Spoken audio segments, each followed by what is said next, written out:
magsisimula ng aking pakikipanayan. Ako nga po pala si Jason Agapan ng Bachelor of Arts in English Language.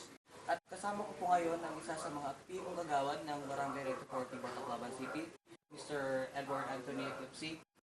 At siya po, nakatalaga po sa kanya ang Committee on Finance at yun nga po ang pag-uusapan namin ngayon. Ano po ba ang Committee on Finance? Sa barangay, yung Committee on Finance, siya ang gumagawa ng mga panukala para sa magkaroon ang barangay ng mga income, additional income para sa barangay, para na rin para sa development ng barangay at sa kung ano pang mga gastusin na dapat paggamitan ito. Ano po ba ang mga gawain na nakatalaga sa Committee on Finance?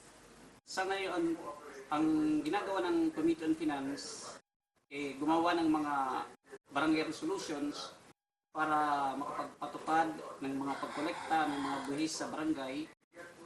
At pangalawa, ginagampanan din ng Committee on Finance na siguruhin na may pondo, may pondo na paggagastusan yung mga proyekto na dapat gawin sa barangay. Di ba po yung pondo galing po sa gobyerno? Ano po ba yung pinagagamitan ninyo sa pondo? Yung pondo ng barangay, yung sa budgeting, may tinatawag kami na Internal Revenue Allotment. Yun ang tinatawag na IRA, galing sa national government at sa local government.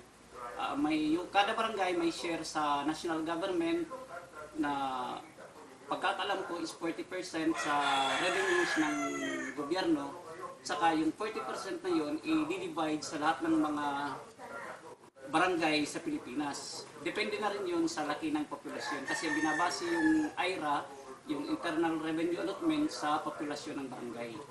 So doon nakakakuha yung barangay ng malaking pondo para sa mga ipapatupad na mga programa, proyekto at mga aktibidades sa barangay.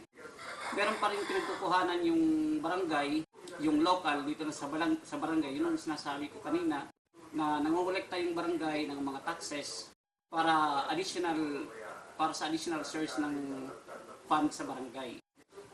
Tapos mayroon pang iba pang mga dyan, kagaya ng city government, nagbibigay din ng konting tulong para sa barangay.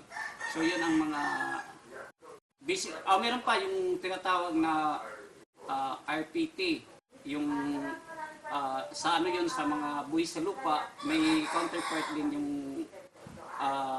barangay para sa budgeting dito sa Tibo. Maraming salamat po sa mga ideyang napasok po niyo sa amin.